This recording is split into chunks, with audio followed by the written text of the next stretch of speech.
शवारंभा नाथया मुनिमध्यमा अस्मदाचार्यपर्यन्तां वन्दे गुरु परंपरा वन्दे गुरु परंपरा। सिया राम में सब जग जानी, करहूँ प्रणाम जोर जुग पानी। सभी श्रोताओं को हृदय में जो विराजमान भगवान हैं उनको कोटि कोटि प्रणाम। कल के कथा श्रवण आप लोगों ने किया तो पितृदोष, जो श्रीमद् भागवत कथा श्रवण करते हैं पितृदोष निवारण के लिए, ताकि पितृदोष क्या है, पितृदोष कैसे होता है और पितृदोष के कारण क्या कठिनाई आती है व्यक्ति के जीवन में, व्यक्ति के गृहस्थी जीवन में। तो पितृदोष तो पहले जिसका अकाल मृत्यु हो जाए, जिसके घर में बहुत अकाल मृत्यु हो, जैसे कि बिजली से मृत्यु हो जाए, अग्नि से हो जाए, जल में डूब के हो जाए, तो सब वो उसके घर में पितृदोष होता है। और दूसरी बात, पितृदोष के कारण व्यक्तियों के घर में पुत्र और पिता से नहीं बनती है, ये उसका लक्षण होता है। जिस घर में पितृदोष होता है उस घर में ये लक्षण होते हैं, तो उसके पिता और पुत्र से नहीं बनेगा, पहला लक्षण।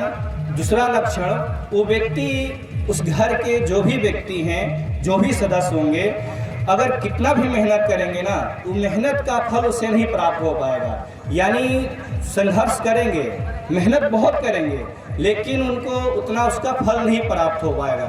जैसे ही कोई शुभ काम करने जाएंगे या अपने घर में कोई भी आयोजन करने जाएंगे, उसमें कोई ना कोई विघ्न जरूर उत्पन्न होता है, कोई ना कोई उसमें विघ्न जरूर उत्पन्न होता है। और दूसरा कारण ये है पितृदोष का, घर में जैसे कि किसी का अचानक स्वास्थ्य खराब हो जाना, ऐसे स्वास्थ्य सही रहेगा और 5-10 दिन पे, 1 महीने पे या 2 महीने पे किसी ना किसी का स्वास्थ्य खराब हो जाना, तो यह पितृदोष का कारण है। मतलब जिसके घर में ये चीज़ होते हैं। और विशेष कारण ये है कि जिसके घर में पितृदोष होता है उसके घर में संतान उत्पत्ति में बहुत सारे बाधाएं उत्पन्न होती हैं। संतान ना होना, संतान में रुकावटें आना, या उसके घर में ज़्यादा पुत्री होना, ये सब पितृदोष का लक्षण होता है। ये सब के लिए अलग अलग उपाय हैं, बहुत सारे उपाय, जैसे कि त्रिपिंडी श्राद्ध हो गया, नारायण बलि हो गया, श्रीमद् भागवत कथा श्रवण हो गया।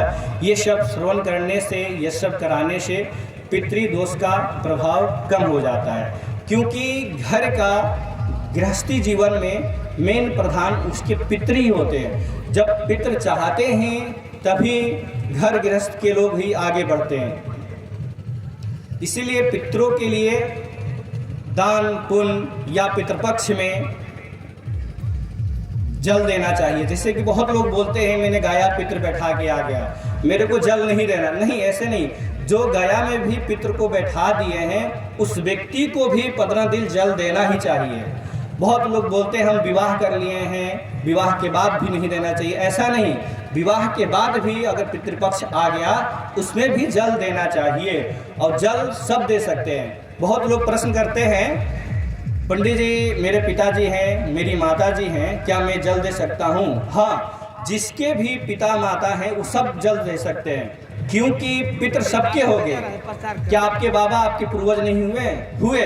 इसीलिए जल सब व्यक्ति, पितृपक्ष में जल सब व्यक्ति दे सकता है। उसके घर के अगर छोटा बच्चा भी है, अगर जल देना चाहता है अपने पितरों को तो जल दे सकता है, उसमें कोई दोष नहीं है।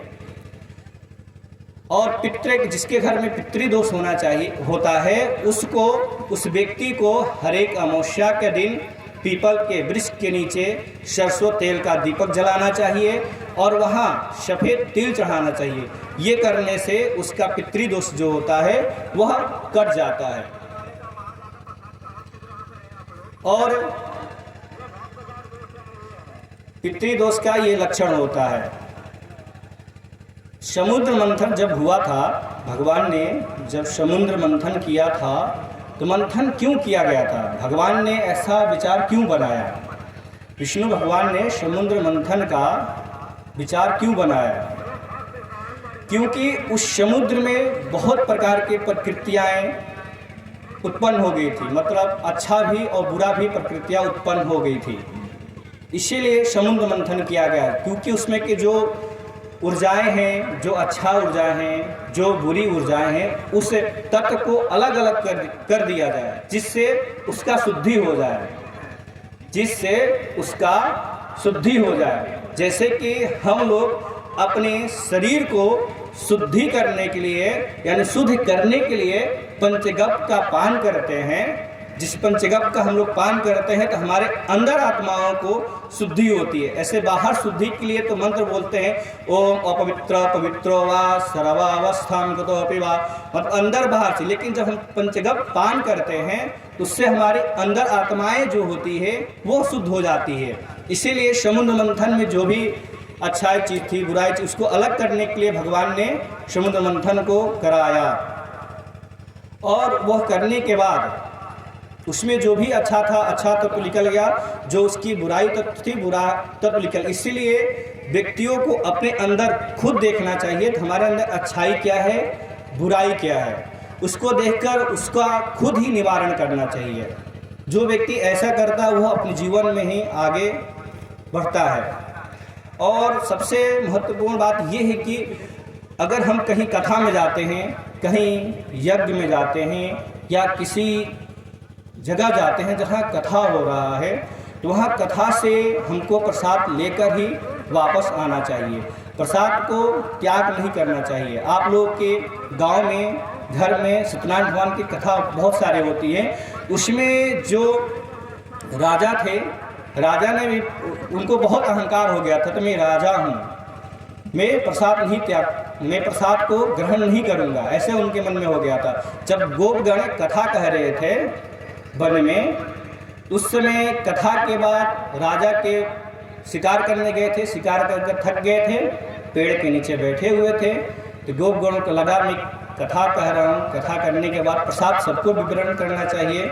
जब वो राजा को प्रसाद दिए तो राजा ने अहंकार में वो प्रसाद को नहीं खाया, प्रसाद को त्याग कर दिया। प्रसाद को जब त्याग कर दिया तो भगवान उसके ऊपर रुष्ट हो गए। इसीलिए कहीं भी यज्ञ, अनुष्ठान, कथा में जाना चाहिए, प्रसाद को त्याग नहीं करना चाहिए। जैसे कि बहुत लोग बोलते हैं हम व्रत हैं, प्रसाद नहीं लेंगे, हमको खाना ही नहीं तो लेंगे नहीं, प्रसाद को ले लेना चाहिए। अब ग्रहण नहीं करना चाहिए, उसको प्रणाम कर कर किसी को आपको दे देना चाहिए। उसी के कारण उस राजाओं के 100 पुत्र थे, 100 पुत्र थे, और उस राजा के जितनी संपत्ति थी, उस राजा का जो भी वैभव धन था, उसे भगवान नष्ट कर दिए। क्यों? क्योंकि वह प्रसाद का अवहेलना किया था, तिरस्कार किया था। और कथा का या किसी यज्ञ का, किसी पूजा पाठ का जो होता है, प्रसाद विमुख होता है। आप वहाँ जाएं, कुछ करें या ना करें, लेकिन प्रसाद ग्रहण जरूर करना चाहिए, क्योंकि आपको प्रसाद में ही हर एक चीज़ प्राप्त हो जाता है।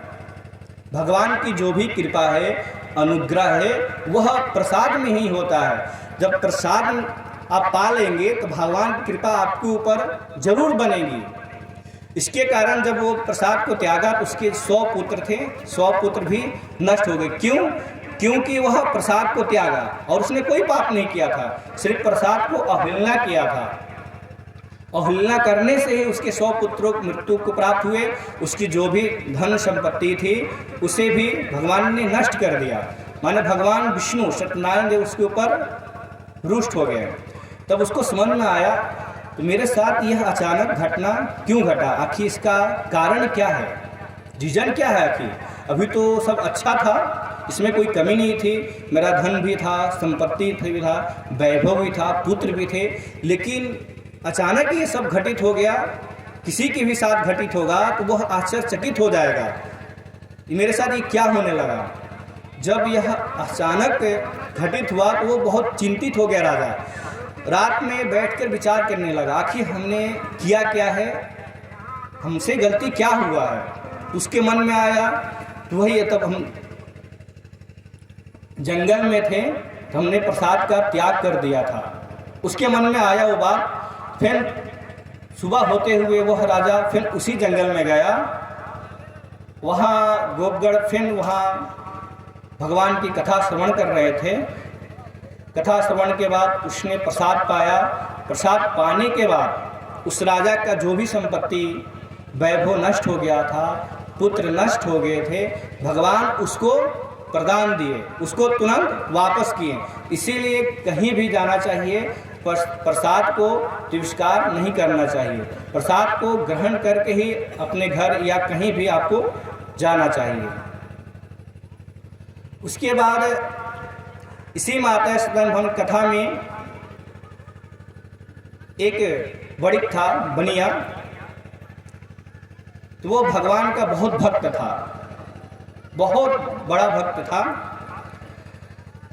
तो भक्त था तो उसको एक दिन अपने पुत्री के लिए, उसको पुत्र प्राप्त नहीं हो रहे थे, पुत्र या पुत्री संतान नहीं हो रहे थे, सब संतान नहीं हो रहे थे। तो किसी ब्राह्मण, लकड़ी बेचने गया, किसी ब्राह्मण के घर गया तो देखा भगवान की कथा हो रही थी, वही सत्यनारायण भगवान की कथा हो रही थी। उसने पूछा ये आप ये क्या कर रहे हैं। तो ब्राह्मण देवता ने बोला, हे मैं ये भगवान की कथा कर रहा हूँ, इसको करने से पुत्र धन वैभव प्राप्ति होता है। तो वणिक ने पूछा क्या आप सही कह रहे हैं, आपका कहना सत्य है। तो ब्राह्मण ने बोला हाँ, मैं जो कह रहा हूँ वो सत्य है। तो वह अपने मन में सिर्फ संकल्प ही किया। क्या किया? संकल्प ही किया। तो मेरे को पुत्र प्राप्त हो जाए या संतान कोई भी हो जाए, पुत्र या पुत्री, तो मैं आपका कथा का श्रवण करूँगा। बहुत लोग कहीं भी जाते हैं, यज्ञ स्थल पे या धर्म स्थल पे या ज्योतिर्लिंग पे या शक्तिपीठ पे, बहुत लोग मनौती कर लेते हैं, जैसे कि जो जिसके मन में रहता है हमको ये प्राप्त हो जाएगा तो वो प्राप्त हो जाएगा, तो मैं आपको ये चीज़ चढ़ाऊँगा, वो चीज़ चढ़ाऊँगा। उसको चढ़ाने के जब काम आपका हो जाए तो चढ़ाना चाहिए। अगर नहीं चढ़ाए तो देखिए उसी का परिणाम यहाँ है। उसने भूल गया, उसकी पत्नी उसको याद दिलाई, तो आपकी पुत्री भी हो गई, बड़ी भी हो गई और इसका नामकरण भी हो गया। आप इसका कथा श्रवण कर लीजिए, भगवान जी की कथा जो आपने कहा था वो श्रवण कर लीजिए। तो वो अपनी पत्नी के बातों को टाल दिया। क्या किया? टाल दिया। जब टाल दिया, बोला हम जब इसकी शादी करेंगे, अपनी पुत्री का जब शादी करेंगे, उसी शादी में मैं भगवान का कथा श्रवण करूँगा। दुर्भाग्यवश किसी कारणवश शादी में ऐसी व्यवस्था रहती है कि किसी कारणवश वह वणिक शादी में भी कथा सुनना भूल गया, नहीं सुन पाया। उसका कारण क्या हुआ? भगवान उसके ऊपर बहुत रुष्ट हो गए, कोपित हो गए। भगवान उसको बहुत रुष्ट एवं कोपित हो गए। इसीलिए कहने का तात्पर्य ये है कि आप लोग कहीं भी जाते हैं तो कहीं भी कुछ मांगने से पहले सोच लेना चाहिए, हम जो मांग रहे हैं वो हमको मिल जाए तो हम उस काम को कर पाएंगे या नहीं कर पाएंगे, नहीं तो उसका प्रायश्चित हमको करना ही पड़ता है। बहुत लोग कहते हैं हम यहाँ गए, हमारा काम हो गया, फिर वो काम बिगड़ गया, इसी के कारण होता है। अगर आप गए हैं तो मांगिए मत, अब मांगे हो तो ये मत कहिए मेरा काम हो जाएगा तो मैं आपको प्रसादी चढ़ाऊँगा, ये भोग लगाऊँगा या जो भी चीज़ हो। अगर कहते हैं तो उसको करना चाहिए। अगर आप नहीं कर पाते हैं, भगवान एक बार दो बार ही माफ़ करते, तीसरी बार उसको जरूर उसका फल देते हैं, क्योंकि आपने उनको आशा दिलाया। कहने का तात्पर्य किसी को आशा दिलाकर उस आशा को नहीं तोड़ना चाहिए, या तो आपको उसको पहले ही मना कर देना चाहिए तो हमसे ये काम नहीं होगा, आप जाइए। भगवान जब उसके ऊपर रुष्ट हो गए तो क्या हुआ? तो वो वणिक अपने दामाद के साथ व्यापार करने निकल गया, क्योंकि उसका काम ही था व्यापार करना। व्यापार करने गया, रत्नपुर नाम की नगर था, उसी नगर में व्यापार करने गया। व्यापार करने गया तो उस नगर के जो राजा थे उनका नाम था चंद्रकेतु। क्या नाम था? चंद्रकेतु उनका नाम था। उस दिन देखिए उनका दुर्भाग्य देखिए, जिस दिन वह उस राज्य में व्यापार करने गए, उसी राज्य में चंद्रकेतु के राज्य में राजा को धन चुराकर चोर लेके भाग जा रहे थे, चोर लेके जा रहे थे। और जो वणिक पुत्र अपने जमाता के साथ जहाँ रुके थे, जब उनके राजा के सैनिक उसे चोर को पीछे पीछे खेदने लगे जहाँ वो वणिक पुत्र था अपने जमाता के साथ, तो वो चोर वही धन छोड़कर वो लोग भाग गए। तब राजा के सैनिक आए, देखे तो यही दोनों थे। तो राजा के सैनिक उनको पकड़ के ले गए, चंद्रकेतु राजा के पास उनको ले गए। अब भगवान की देखिए इतनी बड़ी कृपा कही जाए या अनुग्रह कहा जाए, चंद्रकेतु राजा ने उस वणिक पुत्र और जमाता को, मतलब जो वणिक था और उसके जो जमात थे दमाद को, दोनों की बात वहाँ सुनी नहीं गई।